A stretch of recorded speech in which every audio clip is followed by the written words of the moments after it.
Hello? Hi, this is Jeanine. Hi. How's it going? Good, how are you? Good, good. So, I want to thank you so much for doing this interview. I really appreciate it. For sure, for sure. Can you please introduce yourself and tell me a fun fact about you? I am Call Me Karizma. One fun fact about me would be that in high school, well, I mean, ever since I was like 5 years old, I was in wrestling, like the sport, and it's still to this day one of my favorite sports of all time. Nice. So, we have a question that was asked at our freshman orientation, and we kind of find it a little bit of a tradition to ask it in our interviews. If you could be any item in the kitchen, what would you be and why? Um, that could be any item in the kitchen. I would say a knife, because you're there when you're needed, but you don't get eaten or anything, so you're good. Okay, so my next question for you is what music are you currently listening to? The album that I'm playing the most right now is probably Eminem's new album, Music to Be Murdered By.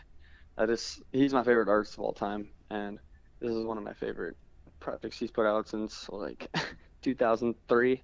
So I've been listening to that a lot, and honestly, I've been listening to my music just because, I'm planning on putting out a project here soon and just trying to perfect it and see what songs work together. That's awesome. Yep. What is your favorite album in your personal collection? Favorite album of mine or just of any artist? Any artist. You Oh, take it. any artist. Well, for sure, Marshall Mathers LP by Eminem, 2000, like the greatest hip hop album of all time, for sure. So I'm gonna tell you a little story. So I was playing your music in my dorm room, and my roommate and I listened to very different things, and Uh, she loved your song Serotonin, and it's actually now in her running playlist. Amazing. So It's just kind of weird how like some songs, like you know, I don't know, like it's in a running playlist, and the song's like kind of depressing and like you wouldn't expect that, but it's just weird that how some people, put their songs in different playlists or, listen to it for different reasons. It's really cool because I didn't make it for anyone to work out to. yeah. So, Um, I'm actually kind of curious. What was the message behind the song? it was I just deal with anxiety and stuff, and I was just, you see these memes of people like putting like low serotonin and this and that, and I was like, nah, this is like a real thing though. It's like not a joke. So I made a song kind of about it, and then what do you know? I start seeing things on, Twitter and Instagram and all this stuff where people are like searching for my serotonin, and then they start using my song, and it's kind of funny. But no, it's just a song about dealing with my anxiety, and it was a very serious song at the time, and now Yeah, I thought the lyrics of the song were really impactful. thanks, yeah. So my next question for you is, what is your favorite lyric that you've ever written? Um, it's weird because the song I don't even know if it's up online anymore. It's from like 2014 or 15, but um, it was called Coolest Kid, and it was kind of a parody about not even a parody, but it's like I'm the coolest kid because I'm myself, and the lyric from it is it's okay to be sad, but it isn't okay to give up.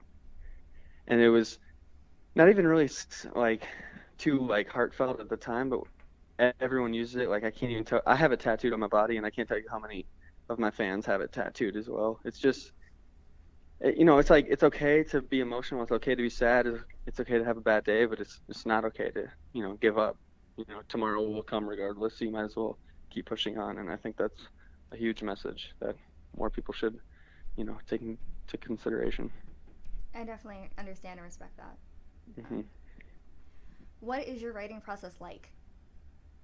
Um, Lately, like I've tried to switch it up just to kind of get a different feel, but 9 out of 10 times I'll just find either start with like guitar and just like a 4 bar loop, like a 5, 6 second loop, and just write an entire song to it. So I'll usually just start with the chorus, like what's the main idea of the song, and then just literally keep it playing for like 30 minutes while I just write the entire song just to a guitar or just to piano, and then I'll produce it out with me and a producer, or just me. I'll produce the rest of the song out after that. But I usually write the entire song before I even worry about drums or bass or any of that stuff. So you write on guitar? Just clarifying. Yeah, usually writing Okay. on guitar, sometimes piano. Like, depends on the vibe. But even when I do write on piano, like I sometimes just end up changing it to a guitar anyways. So I just love the feeling of a guitar. Like if you can write a good song on just a piano or just an acoustic guitar or something like that, then you can produce it out to make it sound like you want.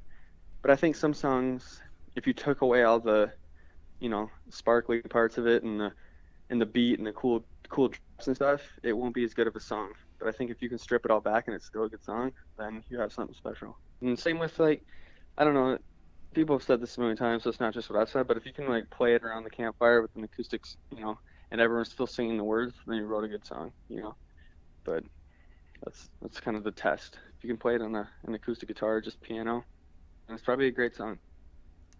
How did you pick the guitar as like your instrument of choice? I don't know. I mean, I still feel like 9 out of 10 people, you know, these days have a guitar in their song, which is cool. It's weird. It's like the more capable are like electronics and, like synthesizers and all that stuff, and everyone has, you know, bass and this and that on their computers. You don't need a guitar necessarily, but it's music is drawn back to that now. I feel like, it's more raw, less instruments and just a guitar and some drums and just like my favorite my favorite artists like growing up with Green Day, Eminem. And if you actually listen to like Eminem has a lot of guitars and a lot of the hip hop we listen to now has guitar in it. So I don't know. I'm just drawn to it. You can change the tonality of it in tons of different ways. You can do acoustic, electric, all that good stuff. So it's just a great instruments to have the base of your song be. That's true. I feel like there's so much variety like you can do with a guitar. I don't know how to play it myself, but I understand like the function of it. Yeah, I mean, I'm awful at it. So usually I have someone that actually knows how to play it, have them actually do it. So I like to like I'm a rapper first. Like that's how I started making music. I made rap songs. So like I do make songs that are, singable and some people would even call them pop songs, some of them I guess. But I take like the rapping approach to it. So even when I'm singing like in serotonin, it's kind of singing, but it's kind of off the groove, a little bit and it's kind of it's got like a rap hip hop feel to all my songs, I think in a way. Yeah, it kind of made it very interesting to listen to because it's the juxtaposition between the lyrics and the actual track backing. Which, Yeah, exactly. Well, I mean, I really want like when I put out a song, I want people to focus on the words. Like mm-hmm. that's because I don't know, like anyone can make a cool beat or, you know, a bunch of sounds together and make something sound pretty, but the words are everything to me. That's what people are gonna write on their, make tattoos of, or they're gonna put in their yearbook or write in their, you know, wedding quotes, stuff like that. Like that's what people, at the end of the day, that's what a song is to me. And so I want people to be able to clearly hear my words and know what the message is. I don't want them to like leave this song and be like, what is that song about? Like I guess sometimes it's cool, and then people go back and try to make their own thing to it. But I like making my songs blunt, and people are like, dang, this song is about this is about that, and I think it's important for people to really just get it the first time they listen to it. I think that's a nice approach to music in general. Like, I think that a focus on the lyrics, like, honestly, like, that's the first thing I normally noticed in a song. And then it's like, Mhm. what was I don't know, like, what happened next? Like, sometimes it takes a Mhm. couple listens to definitely understand what's Yeah. happening, or like you're listening to different components of the song to try to put it together. And it's just like when I get messages from fans and they're like, "Yo, I do not like rap music at all. Like you'll never catch me hearing that, but I heard your song Monster on the radio or whatever, and it has rap in it, and now I'm listening to all your music and I like it. Because it's like if you listen to a song like Monster Under My Bed, like that is a rock song. Technically, it was on rock radio, like it was on the rock radio charts, like on Billboard. But then I rap in it. Like I wouldn't consider it a rock song, but it works there. Mm-hmm. And there's just a little bit for everyone in my music. I hope. I like that you're kind of breaking boundaries and genres. Like, Yeah, for sure. you're definitely reaching across so many different genres, and I think that's great. So, my next question for you is can you please describe your sound for me in 3 words? Hmm. I would say my music in 3 words. Be, I would say it's my music is raw, honest, and blunt. My next question for you is actually, what is the weirdest or funniest question you've been asked before in an interview? Oh, jeez. I don't even know. People don't even really ask that weird of questions, to be honest, which people should start doing more. But I would say when people ask me like what's one thing you remember like with your fans, it's hard to like what's your favorite memory with a fan? Like it's hard to do that because like and I wouldn't say it's a bad question. It's just way too because I meet every single person after every show, so I meet hundreds of people, every night, and it's hard to really pinpoint one. But I guess one I remember I was in San Francisco and um, a girl came up to me with her dad. Well, her dad came up to me first. It was just like this little girl. She's probably like 12 maybe, and she um she kind of popped up from behind her dad, and her dad explained to me like she was dealing with some self-harm issues and some confidence issues, and she came up to me and she like didn't even speak really, but her dad like kind of explained the situation, and she's like, and she showed me like like blades that she used to hurt herself with, and she's like, your music saved my life, and I I want to throw these in the trash with you. And then we walked to the garbage can and threw them away. It was like the craziest moment ever because I just make music to help myself, essentially. Like it sounds selfish, but when I'm writing a song, I think about, me. I don't always think about who this could help, and it's cool to see that it helps people. And her dad, like, he was just this huge guy, and he came up to me and gave me a big hug, and he was like crying. He's like, "You saved my daughter's life," and it was like the most humbling thing ever. 'Cause I can't even explain it. It's kind of emotional thinking about it, but yeah, that was something that stuck out to me the most. It's great to see the impact your music and you yourself have had on other people. I Yeah, do think what you said about like how you make music for yourself. At the end of the day, I do think like if it's helping you, it's relating like it's relatable for anyone else. And well, yeah, and yeah, like like I'm not anything special. I'm just another, a normal person that likes to make songs about his life, and I think I don't know. I hope that when people, see me on social media or see me in real life, more importantly, but listen to my songs, they get that I'm just a normal dude. I'm not out here saying like, I got all the cars and girls and like that's not my life at all. Like I'm just a regular person. I'm in Minnesota right now trying to warm up my car to go, like I live a normal life for the most part. And I think that's what fans see and they relate to that because they're like, this normal person deals with these things and maybe these issues that he's dealing with are normal and I'm not so weird after all kind of thing. it's kind of like the you're not alone. Yeah, Yeah. exactly. Okay. So my next question is one we've been asking everyone. Grace came up with it. She hates that I give her a shout out. Sorry, Grace. Anyway, the For question sure. is, what is your opinion of releasing an artist's unreleased music after they've passed away? Should it be released or should it not? Um, I think yes and no. Um, like, cause I think that's kind of up to the artist. Like, if he ever, like, I told my, like, my team and my friends that I've worked on the music with, I was like, dude, I have hundreds of songs. Release all these songs. Like, put these all out. Because when I'm on a label, you can only kind of put out songs when, essentially, like, I can want this song to come out, but realistically, they own the music while I'm in a record deal, right? So Mm-hmm. I have all these songs I make that they haven't even heard. And when I'm out of that contract and I'm done with, and God forbid, but something happens, I want that music to come out. I also I also think that if it is being released, it should be released with the people that actually did the original music. It shouldn't have some outside producer or songwriter come in and finish the song that has no idea what my message is or what the process was. Mm-hmm. Um, so this is my take. The songs shouldn't be changed tons because why would they? You know? True. So one of the reasons we asked this question is recently we've been noticing a lot of like demo tracks have kind of been Hmm. released as like main songs, and Hmm. sometimes they sound kind of like unfinished. Yeah, they for sure are.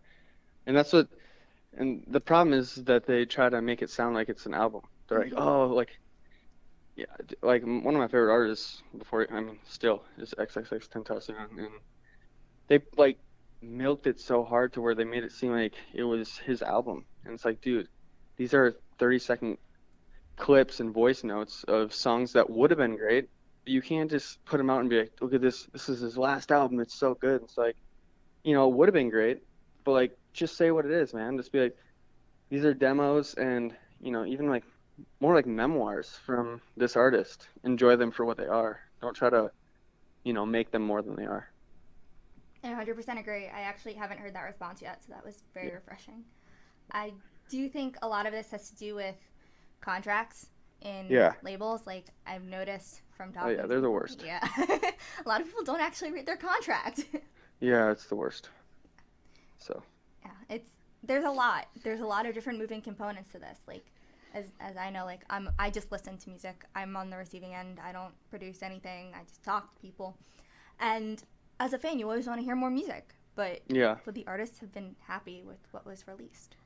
Yeah, and well, it's like when an artist dies, like how long do you expect them to keep putting music out? It's like, do you expect them to have just like 15 albums just waiting to put out? Like that's not how it works usually. Like I make tons of music, but 9 out of 10 songs I make, maybe even more, are never going to see the light of day. And I don't know, the trend that's happening is that they put out all the music, and like me, I'm cool with that. Put out all the songs, but I feel like maybe we should have like artist wills now when we're starting and be like, yeah, you can put these songs out, and I just have them on like a Dropbox. Otherwise, don't touch my stuff. I feel like this should be negotiated into some contracts. Like I feel like Yeah, for real. yeah, like musicians should definitely be like, I want this person to who knows like what I would have Yeah, wanted to finish whatever. But for sure. it's a very tough question. Okay. So my next question for you is, what is your opinion of streaming services like Spotify? I like Spotify. And they pay for my bills if everything's going well, like streaming wise. But um, no, they're good. I think that they run a lot of the music industry in a way, which is like good if you're on the good side, and if they don't know of you or don't necessarily support you and put their on their playlist, like it can be a little more tough. It's one, I love it and it makes music accessible, and it also gets me exposed to many fans and you know soon to be fans that wouldn't have heard my music otherwise. So I'm grateful for that. The discovery of new music on apps like Spotify is huge. Um, I would say that you don't necessarily gain as many actual fans like that'll show up to your shows and whatnot from Spotify. Like if I go to my top 10 top 10 cities on Spotify, like 9 out of 10 of those aren't actually my biggest cities of like yeah, they might be listening to them the most there, but it doesn't mean anything because I went to Germany and all these places, and those are not on my top 10 cities, obviously, worldwide. But there were way more people that showed up to these meetups and shows than even in America. Wow. So it's, you have like an agent, he's like, we should play these shows because you're biggest here on Spotify. It doesn't work like that at all. So it's a little um, tricky, you know. We're still figuring it out, I mean, it's only really it's 5, 6 years old. Like it's been around, but it's taking control of like labels basically have to bow down to Spotify. It's weird. Yeah, I think Spotify is definitely something fascinating. Like, you're in Minnesota, yeah, Hmm. okay, and I'm in New York, so Hmm. I do think it's interesting in the sense that like sometimes I find my favorite artists through these Discover Weekly playlists and these algorithmic playlists that just pop up, Yep. and I think it's great in regard to like exposure, but Hmm. I do miss like going to like a record store and like physically holding an album and Yeah. Well, I uh, mean, the problem is that it's so focused on one song getting, oh, we got to get this to 1 million streams, and you lose focus on, like I'm trying to create a story here, not just put out one song every month and try to make it get a bunch of streams. Like, what does that matter? Like, yeah, that's what the labels care about because it's making money, but that's not what I'm doing this for. Like, I want to put out an album where you sit down and listen to it for 45 minutes and you just, it's like watching a movie. It's almost, I never quite thought of it this way, but it's like a producer or a director or an actor putting out a movie, and you just release like 10 scenes of the movie, and you're like, let's get these scenes popping, and then maybe you put out the full movie. It's like Hmm. that's not what I want to do with my music. I'm not just putting out 10 individual songs and then calling it an album at the end. Like that's what a lot of artists are doing. It's so lame, in my opinion. It just doesn't, and it's not because they're lame. It's because that's what their teams and the culture is right now. It's all about singles, and I can't wait for it to get back to albums where people sit down and press play on the first song and finish it, towards the end. So, It makes me so like mad sometimes because I miss when albums would tell like the story, like hmm you're kind of going through a journey with the artist. And I did yeah, notice that in your music because I listened to the album straight through, and I hmm normally like don't do that, yeah. but Well, that's what I try to do. Like when I was making the song, I'm like, well, the thing is, like, see, it sucks because we put out like 5 singles. It was like Serotonin, Monster, Recycled Youth, Rebels, or like, and by the time we only put out like 2 extra songs on the project, which is great for people that are discovering my music afterwards. But for my actual fans, which is, you know, truly what I care about right now, like, obviously I can't wait for the new fans to come, tomorrow. But I got to focus on my fans right now. And, I see the messages and people are like, dude, like, you put out quote unquote a new album, but only 2 new songs are on it. Like, so I totally, um, I hear that, and like as a fan, I would want the same thing. Like I wouldn't want my favorite artist to put out 6 songs and it's like new album next month, and then one new song is on it. And you're like, what? So I feel it, and we're in a weird time because I'm signed to a label, and I love my team and everyone at the label, and they have an agenda, and I have mine. So you kind of have to compromise sometimes, and other times you have to put your foot down and be like, no, this is not happening. So. okay, this leads to my next question. What is one thing you would change about the music industry as it is today? Um, Make it less about Instagram and how cool your outfit is and more about music.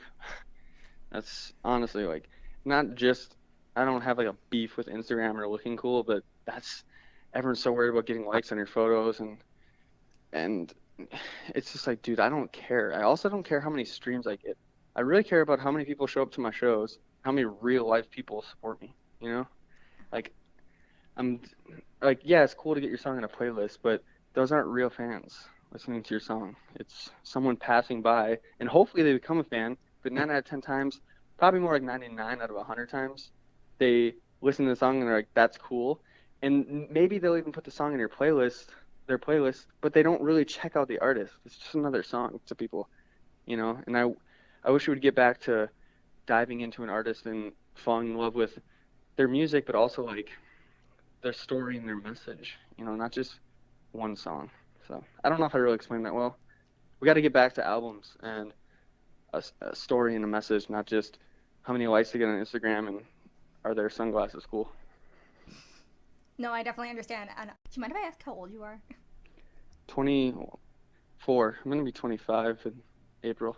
Okay, I was just curious because like you're talking about a lot of things that I definitely relate to. Yeah. Yeah. I mean, my brother's, my brother's 22, I guess. So he's a little younger than me, and I kind of see his generation a little bit. Just they're not much younger than me. He was a freshman and I was a senior in high school, but it's a different era a little bit, and I just I see like how they're listening to music and how but then I have friends that are like 30 plus and they're listening to music like they listen. They didn't change their ways, right? They're Mm-hmm. still looking at albums. They're wanting to listen to that, and I don't know. It's every generation's different, and everyone's gonna listen to music the way they do.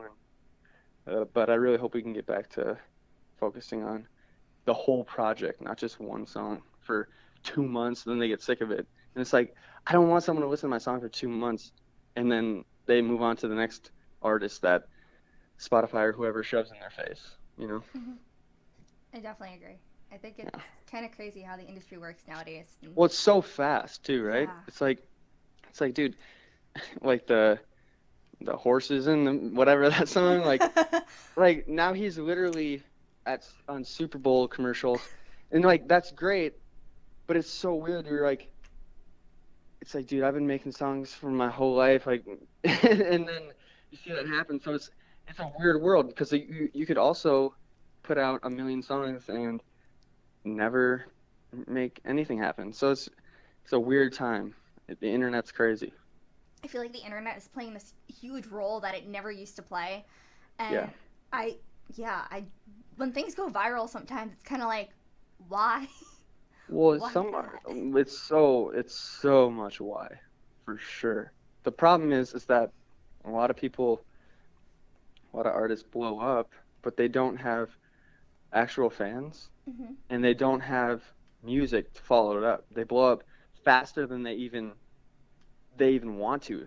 They're like, I've seen this happen with, I'm not going to name them, but some artists that I was like kind of friends with, they blew up way past me and now they trickle back to kind of my size or even smaller because they just don't they weren't ready for it. The internet doesn't. There's no like stop. There's no stopping on the internet. There's no like stop button to be like pause for a second and let me make a bunch of songs and figure out who I am as a person. Sometimes you blow up before you even realize who you are as an artist, and then by the time you start being who you truly feel like you are, everyone that liked you before is like, who are you? And you're like, well, I'm just becoming myself, but they want the horses in the back guy, So I don't know. It's weird.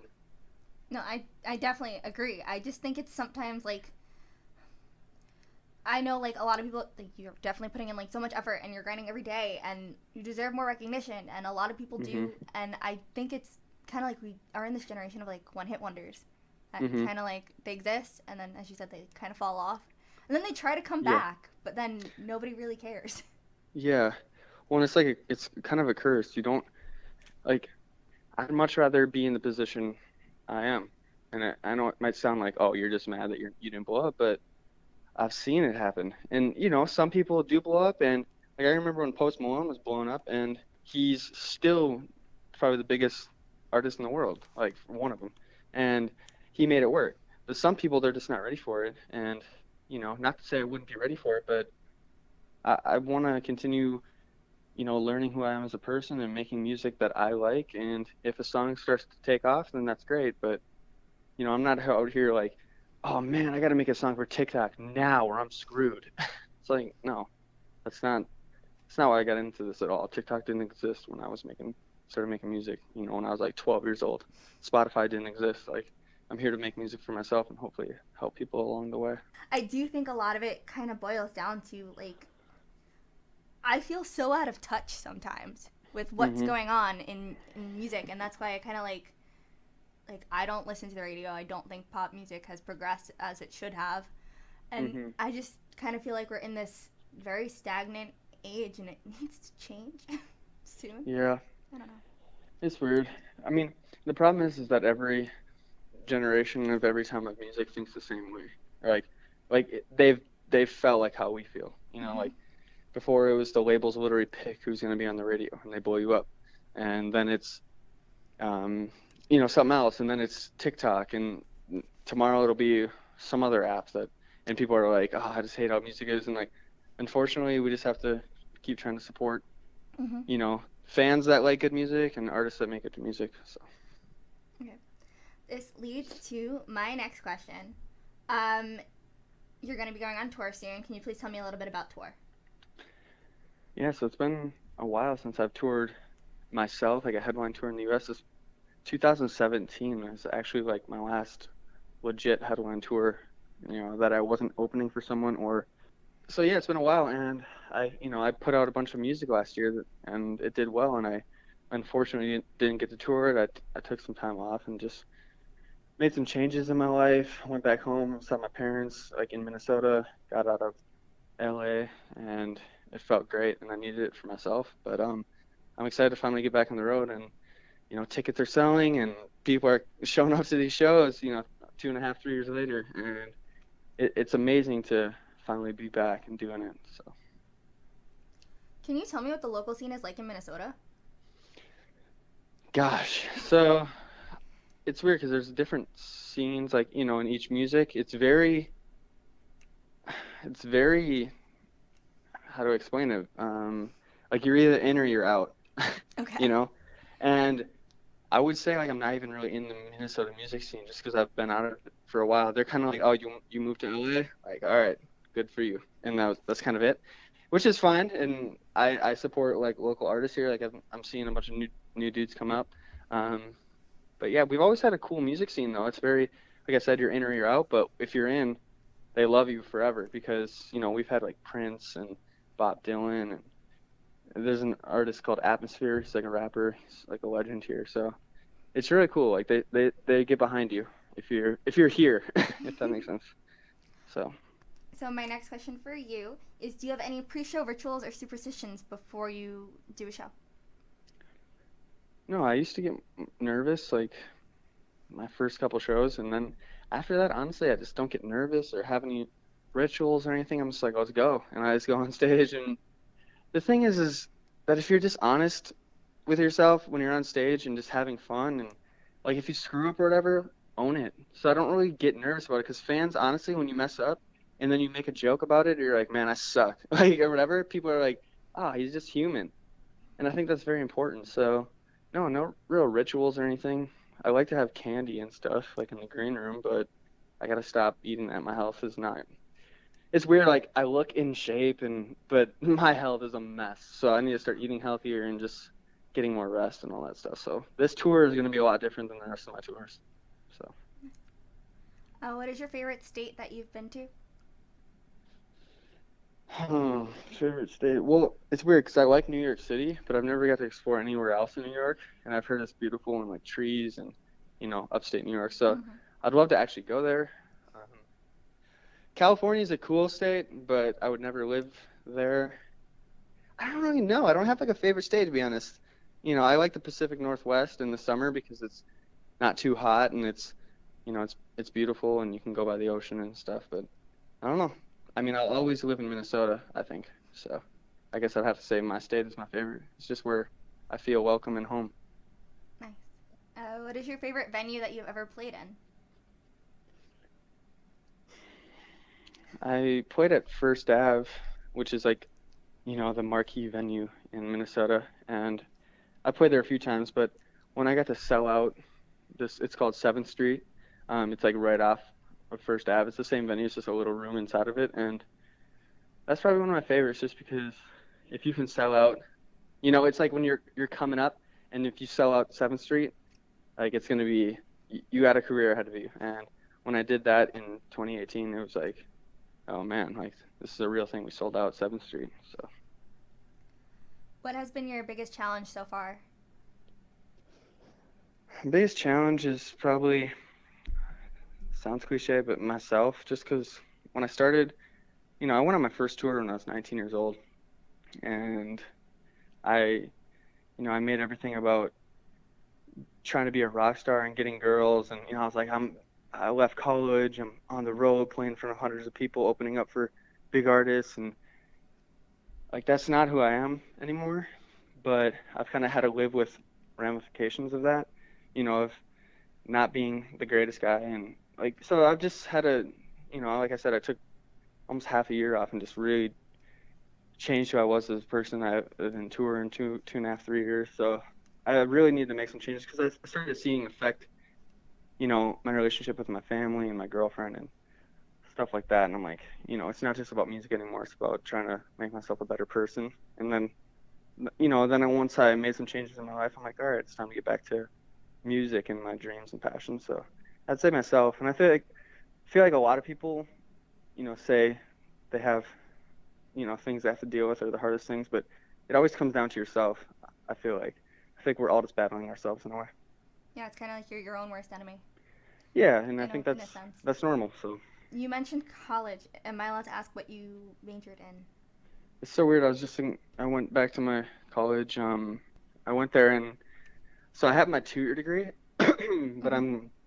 I just went back and figured out how I can get my 4 year. I have like 80 some credits, and I need obviously like 120. But I'm doing family consumer science degree, which it's in child care and development, early child care development, and I just love working with kids. Like I've worked at the YMCA for many years. Not right now, obviously, things are too busy, but growing up, that's what I did. I worked with youth wrestling clubs and taught wrestling to kids and volunteered with school and all that stuff. Just because I think kids are the most important part of every generation everywhere in the world because they're the future. And, if you help raise them right, then I think you have a great future ahead of you for everyone involved. So that's what I'm going to school for. And if I take 9 credits this semester, next semester, 2 summer courses, and then the next one, like basically in 15 months, I could be a bachelor degree graduate, which would be the first one in my family to do. So that'd be pretty cool. I think it's great how you want to help people, and I think you do the same thing with your music. So it kind of all it's in the Yeah, same realm. it's I don't know, and I feel like everyone in a way, and which I think is normal, is looking out for themselves first, and it's when I help other people, it it does help me feel better, because I'm like, you know what, I'm not just worried about myself, but it's ironic because it is making me feel better. So it's cool to help other people. It's just good to be nice to people because it'll make you feel better in the end, and then everyone wins. That's so true. Okay. Yeah. So, my next question for you is, what would you be doing if you weren't writing music? Like, what do you do as a hobby in your free time? Mm, If you have free time. I like playing Call of Duty. I love playing like PlayStation and Fortnite and all that stuff. Um, I'm a foodie. Like I love going out and just spending all the extra money I have on stupid food. Um, I like walking around and going to malls and parks and stuff like that. I don't know. I'm pretty simple. I like watching The Office. Basically, my life is, oh, and I'm like pretty into politics. Not even like taking a side necessarily, just I love watching the news. It sounds so boring, but I probably spend 3 to 4 hours a day listening to podcasts or watching the news or something like that. It sounds really grandpa style, but that's just my life. You mentioned that you're a foodie. What's your favorite restaurant and what's your favorite type of food? Okay, well, my favorite food is buffalo wings. I love buffalo wings with a passion. And if you can find a place that has good buffalo wings, it's gonna be one of my favorite places. But lately, I've been on Cane's chicken kick. I don't know if you've ever been. It's usually like in the Midwest and in the South more, but if you ever can go to a Cane's, um, it's called Raising Cane's. If you ever go there, for sure, just get the chicken like tenders and the fries, and it comes with bread. It's the greatest thing ever. I love asking this. Like, normally this doesn't come up in interviews, but like in my everyday life, it does. I have a spreadsheet of restaurants on Staten Island that I like have tried and have rated. So Hmm. it's always great to try different types of food and Yeah, for sure. experiment. So I have some Spitfire questions for you. Hmm. So, all right, whenever you're ready, you'll have like 3 to 5 seconds to answer. Like just the first thing that pops into your head. All right. Okay, you ready? Yep. Okay, favorite color. Blue. Okay, if you could go any place in the world, where would you go? Not China. Sorry, that's not funny. Yeah, it's true though. Okay. I don't know. Tokyo. Okay. If you could collaborate with anyone dead or alive, who would it be? Kurt Cobain. Okay. Top 3 songs for a road trip. Who Knew by Eminem. Um, uh, Make Sense by Skizzy Mars and some country song. I don't know. Favorite TV show? The Office. Favorite book? Uh, it should be the Bible, but it's not. I don't have a favorite book. Okay. And favorite movie? Gosh, that's so hard. Something by Quentin Tarantino. Okay. I don't have a favorite by him though. And my last question for you is a real question. What are Okay. your goals for the new decade of 2020? My goals would just be to continue bettering myself because the better you are as a person, the better you can be to other people. And music goals, I would just say continue growing slowly but surely. That's always the goal. As long as you're going forward and up, it doesn't matter how fast it is, because there's 2 directions to go. You can either go backwards or forwards. So as long as I'm going ahead and making good music and helping people in the process, I think that's the best goal you can have. And what is one thing you would like to tell your fans? Um, my fans, I think they know the overall message, but I just kind of reiterate it that, you are, special and unique in your own way, and that you should just continue being yourself, because that's the only way you're gonna have real friends and make real progress is if yourself. Because if you're pretending to be someone you're not, you're gonna make the wrong friends, you're gonna make the wrong choices, and then by the time you decide to actually be who you want to be, all those people are gonna leave you because they're gonna think you changed. And this is, just be yourself. Okay, so thank you so much for speaking with me. I For greatly sure. appreciate it, and I had a great time talking with you. For sure. I really appreciate you calling. Of course. Thanks for doing what you do and releasing